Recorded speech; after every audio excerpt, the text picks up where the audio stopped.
Hi everyone, and welcome to the August 1st edition of Northwest Quadrant Wealth Management's e-news.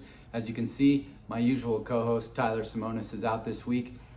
He is feeling under the weather, so wishing him a speedy recovery.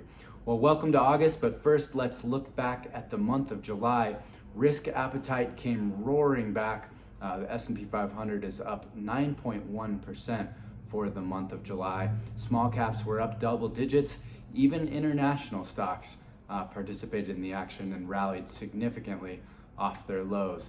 Markets have recovered a lot of their losses so far this year. After bottoming in mid-June, S&P 500 is now only down about 13% year to date. What drove most of this upside, of course, the last couple weeks is market consensus has really shifted to this idea that this Fed hiking cycle is going to be nearing an end at the end of the year.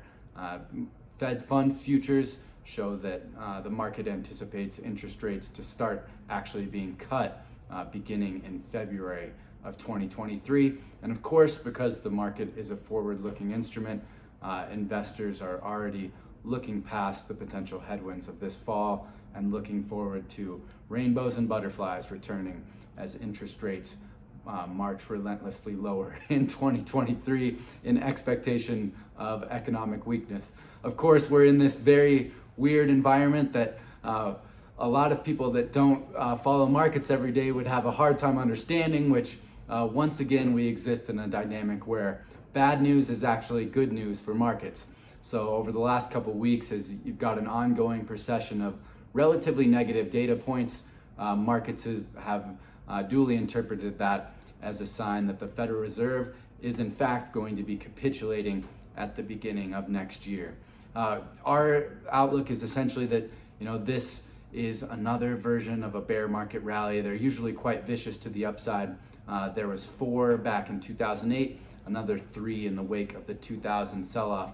Of course, what we would tell you is that what we were saying exactly to the upside, which is don't fight the Fed. And when I hear the biggest dove on the Federal Reserve, Neil Kashkari out of Minneapolis, say that they are not going to in fact be cutting rates in 2023, I tend to agree with them and think that Jay Powell specifically mentioned Arthur Burns in the mid-1970s, and that Fed's failure to actually stay the course to tame inflation. And they, in the mid-70s, the Federal Reserve returned to rate cuts quite too quickly and started that self-reinforcing feedback loop that ultimately reiterated itself in the form of 3 different recessions throughout the course of that decade. And it took a new Fed chair to ultimately tame inflation. And so again, building on the sentiment that we expressed 2 weeks ago, expressed through our portfolios, want to skate where the puck is going.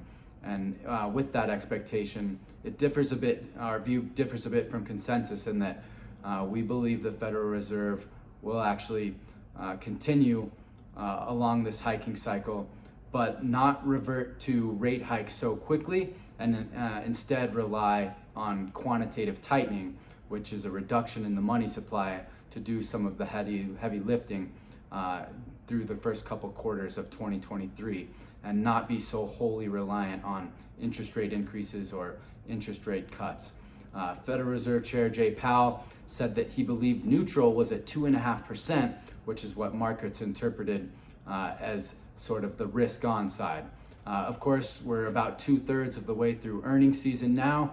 S&P 500 companies have grown earnings at about 7%. That's of course backward looking as well. Guidance is all that matters, and a lot of businesses out there are really hesitant to provide any forward guidance, but you've seen pretty prolific earnings growth, particularly in the value space, and that was of course led by energy, as those big integrated oil majors are minting tens of billions of dollars of cash every quarter. But the bigger point here is that most of Wall Street is somewhere out in the Hamptons. These bear market rallies can lull investors into a false sense of complacency and just anticipate a lot more volatility to come, because there still is so much uncertainty around Fed policy. And for better or worse, the situation that we're in is that the Fed is ultimately what's going to be driving markets, at least in the near term. But with structurally higher rates in 2023, value and small caps are likely to continue to significantly outperform as they've done off the lows of the middle of June. As always, if you have any questions for us, please email us at Josh or Tyler at northwestquadrantwealth.com or give us a call at the office at 800-743-0988. And happy August. Thanks.